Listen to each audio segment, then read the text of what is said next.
पासिना वाक़िया खां खलासी सिंध जे सीनियर वज़ीर शर्जील इनाम मेमण औरतुनि लाइ इलेक्ट्रिक स्कूटीज़ विराइण जो ॿियो मरहलो जल्द शुरू करण जो हुकुम ॾेई छॾियो आहे। सीनियर वज़ीर शर्जील इनाम मेमण जी सदारत हेठि अहम इजलास थियो, जंहिंमें secretary transport Asad Zamin, MD SMTA Kamal Nizam Bhutto ऐं ॿियनि अमलदारनि शिरकत कई आहे। इजलास में सॼे सूबे अंदरि जारी ऐं आईंदा शुरू थींदड़ ट्रांसपोर्ट ऐं मोबिलिटी मंसूबनि ते तफ़सीली ॻाल्हि ॿोल कई वई आहे। सीनियर वज़ीर शर्जील इनाम मेमण चयो आहे त पिंक स्कूटीज़ स्कीम तहत वॾे अंग में औरतुनि खे जदीद ऐं माहौल दोस्त सफ़री सहूलियतूं फ़राहम कयूं वेंदियूं। पिंक स्कूटीज़ जी सहूलियत औरतुनि लाइ सफ़र में आसानी पैदा कंदी ऐं आज़ादी खे हथी वठाईंदासीं। सीनियर वज़ीर चयो आहे त कराची में नयूं इलेक्ट्रिक बसूं अची रहियूं आहिनि, जेके जल्द ई शहर जे मुख़्तलिफ़ रूट्स ते हलाई वेंदियूं। शर्जील इनाम मेमण वधीक चयो आहे त खैरपुर, शिकारपुर ऐं हैदराबाद जे 4 नवनि रूटनि ते सर्वे जो मुकमल कमु थी चुको आहे। जल्द उन्हनि रूटनि ते बसूं हलाई वेंदियूं।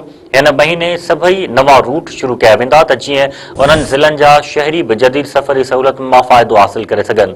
नाज़रीन, अवांखे हिकु भेरो ॿीहर ब्रेकिंग न्यूज़ ॾेई रहिया आहियूं। अवांखे ॿुधायूं त सिंध जे सीनियर वज़ीर शर्जील इनाम मेमण औरतुनि लाइ इलेक्ट्रिक स्कूटीज़ विराइण जो ॿियो मरहलो जल्द शुरू करण जो हुकुम ॾेई छॾियो आहे।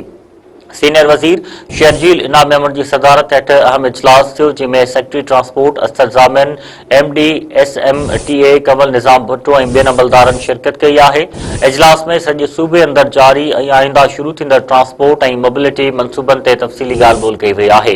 अवांखे ॿुधायूं सीनियर सूबाई वज़ीर शर्जील इनाम मेमण चयो आहे त पिंक स्कूटीज़ स्कीम तहत वॾे अंग में औरतुनि खे जदीद ऐं माहौल दोस्त सफ़री सहूलियतूं फ़राहम कयूं वेंदियूं।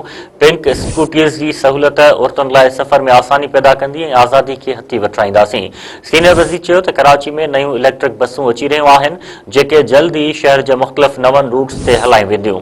शर्जील इनाम मेमण जो वधीक चवणु आहे त खैरपुर, शिकारपुर ऐं हैदराबाद जे 4 नवनि रूटनि ते सर्वे जो कमु मुकमल थी चुको आहे। जल्द उन्हनि रूट्स ते बसूं हलाई वेंदियूं।